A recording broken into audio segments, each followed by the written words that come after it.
আমাদেরও সরকার ছিল, কোনোদিন আপনাদের গায়ে আমরা টাচ করতে দিইনি। আজকের দিনটাই সব নয়, আজকের দিনটাই যে অত্যাচার আপনারা দেখালেন, আমাদেরও সরকার ছিল, কোনোদিন আপনাদের গায়ে আমরা টাচ করতে দিইনি। কত মর্যাদা নিয়ে ঘুরে বেড়াতেন, কত কেস ছিল সেগুলো আপনারা খুঁজে নিন। কোর্টের রায় ছিল এফআইআর করা যাবে না তার বিরুদ্ধে। একজন হাজব্যান্ডের ওয়াইফ তো কেসও করেছিল, সেসব ঘটনা আমরা জানি। কিন্তু আজকে যে ঘটনা তারা ঘটাচ্ছেন, এর থেকে লজ্জাজনক ঘটনার কিছু হতে পারে না। মমতা ব্যানার্জি বলছেন আজকের দিনটাই সব নয়, কিন্তু আজকের দিনটাই যে ঘটনা আপনারা দেখালেন, যে অত্যাচার আপনারা দেখালেন, আমাদেরও সরকার ছিল, আমাদের সরকারের আমলে আমরা কারো গায়ে টাচ করতে দেইনি। কি সম্মানের সহিত ঘুরে বেড়াতেন। তো বেশি দিনের কথা নয়, এই সামনে বছরেই নাগরাকাটায় যে বন্যা হলো, সেইখানে এসেছিলেন সাংসদ খগেন মুর্মু এবং ডাক্তার শঙ্কর ঘোষ বিধায়ক। দেখুন তাদের কি অবস্থা এবং কতটা সম্মানের সহিত তারা ঘুরে বেড়াতেন। দেখুন।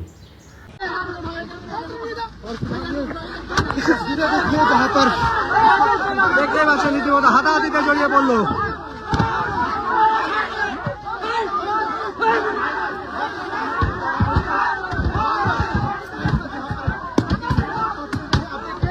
দেখতে পাচ্ছেন বিক্ষোভের সামনে কিন্তু বিজেপি কর্মীরা, দেখতে পাচ্ছেন রীতিমতন সেই চিত্র সরাসরি নিউজ।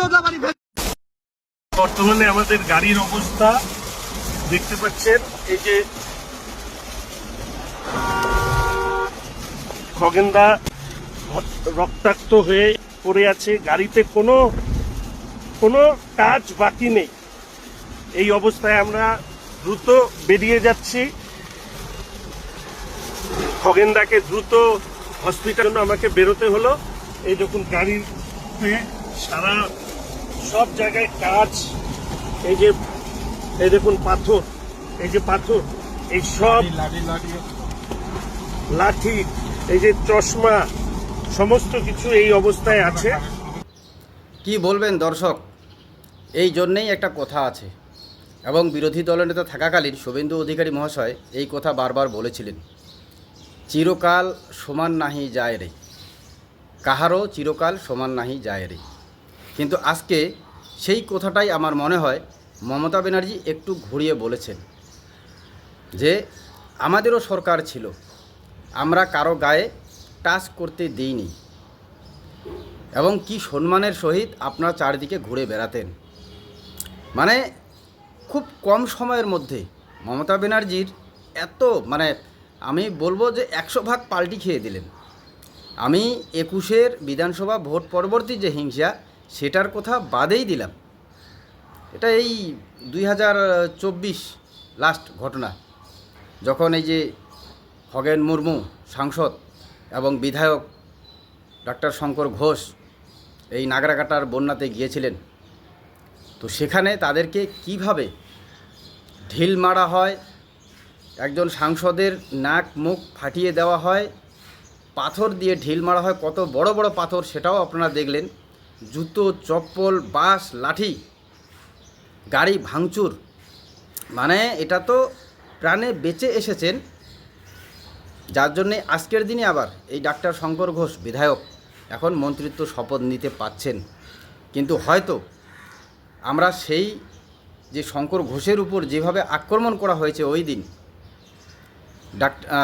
খগেন মুর্মু সাংসদের উপর, তো আজকের দিনে কিন্তু এই শঙ্কর ঘোষ হয়তো নাও থাকতে পারতেন। কিন্তু সেই সময় মমতা ব্যানার্জিকে এই গতকালের যে আবেগ নিয়ে মমতা ব্যানার্জি এত সুন্দর করে বলছেন না, যে আমাদেরও সরকার ছিল, আমরা কারো গায়ে টাচ করতে দিইনি, এবং আজকের দিনেই যে ঘটনা দেখালেন এটা নাকি লজ্জাজনক ঘটনা। তো সেটা কি লজ্জাজনক ছিল না? আর সেই সময় এই ঘটনা যখন ঘটে তখন এই মমতা ব্যানার্জি কী অ্যাকশান নিয়েছিলেন বা এই ধরনের কি প্রতিক্রিয়া আমরা সোশ্যাল মিডিয়ায় দেখতে পেরেছি? পারিনি, সেটাও জনরোষ ছিল, জনরোষ। আর আজকে কোনো এক ব্যক্তি ডিম তো সেখানে ডিজে বাজিয়ে দিল, অভিষেক ব্যানার্জির এক ব্যক্তি সেই পাথর ছুঁড়ে মেরেছিলেন। এখন সোশ্যাল মিডিয়ায় ভাইরাল যে এই ব্যক্তিটাও নাকি তৃণমূলের লোক। ভাবুন, কিন্তু পাথর ছুঁড়ে মেরেছিল যেহেতু অভিষেক ব্যানার্জিকে। আমি বলবো এখন এটাই, যেহেতু অভিষেক ব্যানার্জিকে, যার জন্য আবেগ নিয়ে মমতা ব্যানার্জিকে বলতে দেখা গেল। কিন্তু এই আবেগ আপনার কোথায় ছিল যখন 2021 সালে ভোট পরবর্তী হিংসায় বিজেপি কর্মীরা খুন হয়েছেন, বিজেপি কর্মীদের বাড়িঘর ভেঙে দেওয়া হয়েছে, মায়ের সামনে ছেলে ভাত খাচ্ছিল সেই সময় তাকে গুলি করে হত্যা করা হয়েছিল। সেই আবেগ আপনার কোথায় ছিল? কত মানুষ প্রাণ হারিয়েছেন। কই সেই সময় তো আপনাকে এই আবেগ নিয়ে কথা বলতে দেখা যায়নি। তখন আপনি জনরোষ দেখতে পাচ্ছিলেন। আর আজকের দিনে পাথর অভিষেক ব্যানার্জির হেলমেটের পাশ দিয়ে চলে গেল। সেই পাথর যদি অভিষেক ব্যানার্জিকে লাগতো, মানে যদিও এটা খুবই দুঃখজনক ব্যাপার, এরকম ঘটনাকে কোনোদিনও সাপোর্ট করা যায় না বা আমরা সমর্থন করি না। কিন্তু আমার বলার মানে এটাই যে সেই 2021-এ আপনার এই আবেগ কোথায় ছিল? এই কথাবার্তা যেভাবে বলছেন সেটা কোথায় ছিল? 21ও বাদ দিলাম, এই যেটা গত বর্ষায় হলো, যে নাগরাকাটার দিকে বন্যা হয়ে গেল, সেখানে গিয়েছিলেন সাংসদ খগেন মুর্মু এবং বিধায়ক ডক্টর শঙ্কর ঘোষ। সেই সময় আপনার এই আবেগ কোথায় ছিল? এটা হচ্ছে সবথেকে বড় প্রশ্ন। তো আজকের দিনে আপনি এখন দেখতে পাচ্ছেন কি যে লজ্জাজনক ব্যাপার। আবার বলছেন যে তৃণমূল জামানায়, মানে আপনাদের সরকার ছিল সেই জামানায় মান সম্মান নিয়ে ঘুরে বেড়াতেন।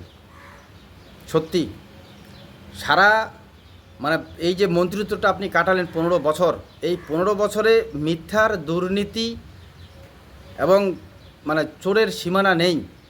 কিন্তু তার মধ্যে এই যে মিথ্যাবাদী, এখন পর্যন্ত এই মিথ্যাভাবে মানুষকে বলে যাচ্ছেন, প্রচার করে যাচ্ছেন। এটা আর কতদিন? কারণ আমি এর আগেও বলেছিলাম যে সোশ্যাল মিডিয়ার সময় নেতা নেত্রীরা যা কথা বলেন, সমস্ত রকম কথাবার্তা কিন্তু সোশ্যাল মিডিয়ায় রেকর্ড থেকে যায়। এবং রেকর্ড থাকার পরেও যখন না আপনারা এইরকমভাবে প্রতিশ্রুতি মানে যেমন দিয়েছিলেন মিথ্যাভাবে, তেমন ঠিক মিথ্যাভাবে এই কথাগুলি বলছেন, এটা কিন্তু সোশ্যাল মিডিয়া, আমি বলছি না, সোশ্যাল মিডিয়া এটা প্রমাণিত, স্বয়ং আপনি মিথ্যা কথা বলছেন। আর আজকে যে আবেগ নিচ্ছেন সেটা আপনার ভাইপো বলেই কি? কারণ 2021-এ যখন বাংলার সাধারণ মানুষ বিজেপি কর্মীদের উপর হামলা হচ্ছিল, বিজেপি কর্মীদের উপর ভাত খেতে খেতে মায়ের সামনে গুলি করা হচ্ছিল, তখন তো আপনি এই আবেগ দেখাননি, এইভাবে মানে লজ্জাজনক ব্যাপার বলেননি। তখন জনরোষের কথা বলেছিলেন। আর আজকের দিনে আপনি কত সুন্দরভাবে গুছিয়ে বলছেন। এটাই হচ্ছে গল্প। তো কাজে সোশ্যাল মিডিয়ার সময় সাধারণ মানুষকে বিভ্রান্ত করা যাবে না। বাংলার সাধারণ মানুষ অত্যন্ত সচেতন হয়েছেন। বাংলার মানুষ এখন সব কিছুই যুক্তি বুদ্ধি দিয়ে বুঝতে শিখেছে। তো আপনারা যারা দেখলেন, কারণ অভিষেক ব্যানার্জির উপর যে হামলা, ডিম দিয়ে ডিজে বাজানো হলো, এবং সেই ডিজে বাজানোর পরিবর্তেই কিন্তু মমতা ব্যানার্জি এই বক্তব্যগুলি দিলেন যে আজকের দিনে এই সরকার যে অত্যাচার করলো, আমরাও সরকারে ছিলাম, আমরা কারো গায়ে টাচ করতে দিইনি। এবং আজকের যে ঘটনা সেটা খুবই লজ্জাজনক।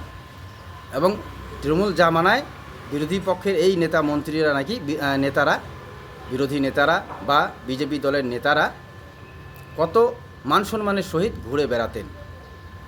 এটা কি সত্যি? আপনারা যারা এই প্রতিবেদন দেখছেন অবশ্যই বলবেন। যদিও আমি এই ভিডিওতে মমতা ব্যানার্জি সরাসরি মিথ্যা কথা বলছেন, সেটা তো আমি ভিডিও দিয়েই প্রমাণ করে দিলাম। কিন্তু তারপরেও আপনারা জনগণ, সত্য মিথ্যার বিচার আপনারাই করবেন, আপনাদেরকেই কমেন্ট করে জানাতে হবে। এবং ব্যাপকভাবে এই ভিডিওটি শেয়ার করুন, যাতে বাংলার ঘরে ঘরে পৌঁছে যায় এবং মমতা ব্যানার্জির কাছেও পৌঁছে যায়। কারণ উনি যে মিথ্যা বলছেন এটা যাতে প্রমাণিত, এটা উনিও দেখতে পান। সজাগ থাকবেন। ধন্যবাদ।